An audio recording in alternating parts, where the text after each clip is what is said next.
ગુજરાતમાં હાલ સ્થાનિક સ્વરાજની જીતનો જશ્ન ચાલી રહ્યો છે અને જીતના જશ્નમાં નેતાઓ બેફામ બનીને વાણી વિલાસ કરતા પણ જોવા મળી રહ્યા છે। ત્યારે વિધાનસભાના અધ્યક્ષ શંકર ચૌધરીએ ટકોર કરી છે અને કહ્યું છે કે હારેલા પ્રતિનિધિનું મન ન દુખાય તે પ્રકારે ન બોલવું જોઈએ। સાથે જે નેતાઓને તેમણે સલાહ આપી છે અને કહ્યું છે કે આપણે આંકડા નહીં પણ આંબા બનવાનું છે અને શંકર ચૌધરીએ કોને સલાહ આપી છે અને શું ટકોર કરી છે તેની વિગતે વાત કરીશું આ વિડીયોમાં। વૈષ્ણવજન તો તેને કહીએ જે પીડ પરાઈ જાનાને રે।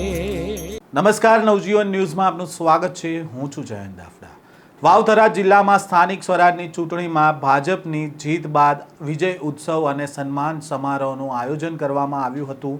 નવા રચાયેલા જિલ્લામાં જીતના જશ્ન સાથે કાર્યકર્તાઓમાં ઉત્સાહનો માહોલ જોવા મળ્યો અને આ કાર્યક્રમમાં ગુજરાત વિધાનસભાના અધ્યક્ષ શંકર ચૌધરી પણ હાજર રહ્યા હતા અને બાબર નગરપાલિકાની તમામ 24 બેઠકો ઉપર જ્યાં ભાજપની જીત થઈ છે, આ ઉપરાંત થરાદ તાલુકા પંચાયતની 24માંથી 23 બેઠક અને જિલ્લા પંચાયતની તમામ 9 બેઠકો ઉપર પણ ભાજપની જીત થઈ છે। તો બીજી બાજુ આ જીતને લઈને શંકર ચૌધરીએ વિરોધી પક્ષ પર નિશાન સાધ્યું હતું અને કહ્યું હતું કે પ્રજા કાવા દાવાની રાજનીતિ નથી સ્વીકારતી અને આ સમગ્ર મામલાને લઈને પહેલાં તો શું કહ્યું છે શંકર ચૌધરીએ તે પણ સાંભળો।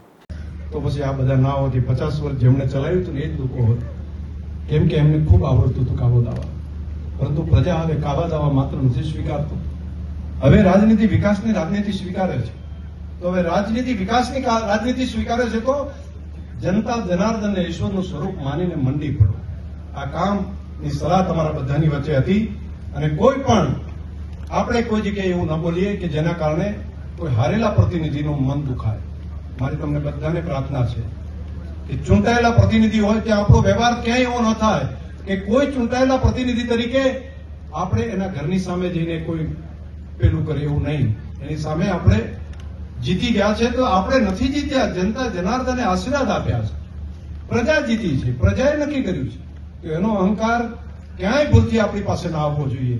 આપણે આંકડા જેવા નહીં થવાનું, આપણે આંબા જેવા બનવાનું કે આંબાની અંદર કેરીઓ આવે તો ઝૂકી જાય, એ ઝૂકી જાય એ રીતે આંકડાની અંદર કેરીઓ આવે તો ખરાબ તડકે ઊંચું થાય। તો આપણે એવું નહીં બનવાનું, આંબાની જેમ ઝૂકી જાઓ અને પ્રજા કલ્યાણ માટેના કામની અંદર ઝૂકી જાઓ। આંકડાની પણ કેરીઓ હોય, આંબાની પણ કેરીઓ હોય, પરંતુ કેરી આવે એટલે આંબો ઝૂકી જાય, આંકડો ઊંચો થાય। આપણે આંબા જેવા થવું પડતા, આંબા જેવા દરેકને સમાવો। આટલી જ મારે તમને સલાહ આજના પ્રસંગે આપી હતી। આ જસ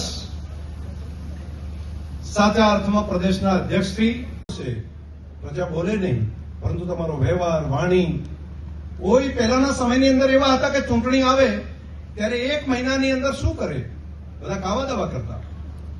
1 મહિનો બાકી હોય ને એની અંદર કઈ કોકને ઝઘડો લડાવે, કોકની જ્ઞાતિ સાથે લડાવે, કોઈ નહીં, ખૂબ કાવા દાવા ચાલતા અને છેલ્લા દિવસોમાં વાતાવરણ બદલાઈ જતું। એમ કહેતા 2 દાડાની અંદર તો આ ઘટના થઈ ને એટલે આવું થઈ ગયું। આવું મોટા ભાગે 40-50 વર્ષ સુધી અને રાજકારણના ખેલાડી હોય આખું 5 વર્ષ કશું કામ ન કરે, પરંતુ મહિનાની અંદર આ ખેલ પાડી દે અને મહિનાની અંદર એવા ખેલ પાડે કે પ્રજા દોરાઈ જતી અને મતદાન કરી નાખતા। પરંતુ હવે એ સમય નથી, હવે પ્રજા સમજતી થઈ છે, એ એટલી પરિપક્વ બની છે પ્રજા કે એમને ખબર પડે કે આ છેલ્લા દિવસે ગોઠવેલા ષડયંત્રો છે। એ મહિના પહેલા 2 મહિનાની અંદર 15 દાડામાં કે છેલ્લી રાતના જે ષડયંત્રો કોઈ ગોઠવતા હોય તો એની અંદર કોઈ પાલતું નથી। આ વાવ થરાદ જિલ્લાની, આ વખતે બનાસકાંઠા જિલ્લાની, આ વખતે ગુજરાતની આ ચૂંટણીઓની અંદર આ બાબત મને લાગ્યું છે કે શીખવા મળે એવી મોટી એક આ ઘટના છે કે હવે છેલ્લી ઘડીએ કોઈ કાવા દાવા ગોઠવીને કઈ કરી શકાશે તો એવું થશે નહીં। બોલે તો બધાને હા પાડે, હા બરાબર છે, પણ છેલ્લે તો જેને કરવું હોય કરે। શંકર ચૌધરીએ જિલ્લાના જીતેલા ઉમેદવારોનું સન્માન કર્યું હતું, સાથે જ વિજેતા ઉમેદવારોને ટકોર કરી અને કહ્યું કે આપણે આંકડા જેવું નહીં પણ આંબા જેવું બનવાનું છે। આંબા પર કેરીઓ આવે એટલે આંબો નમી જાય છે, તેવી જ રીતે આપણે કામ કરવાનું છે। સાથે જ કોંગ્રેસનું નામ લીધા વગર તેમણે પ્રહાર કર્યા કે કહ્યું કે 5 વર્ષ ન દેખાયા હોય પણ ચૂંટણી આવે એટલે કોઈક ને કોઈક મુદ્દાઓ લઈને આવી જાય છે, નાના મુદ્દાઓને મોટા બનાવે છે, કાવા દાવા કરે છે, પણ હવે જનતા આ કાવા દાવાને ઓળખી ગઈ છે અને જનતાએ જવાબ આપી દીધો છે. આમ શંકર ચૌધરી દ્વારા વિરોધીઓ પર પ્રહાર કરવામાં આવ્યા, સાથે જ જીતેલા નેતાઓને પણ ટકોર કરી અને હારેલા ઉમેદવારોનું મન દુઃખ ન થાય તેવું નિવેદન ન આપવાની પણ તેમણે ટકોર કરી હતી.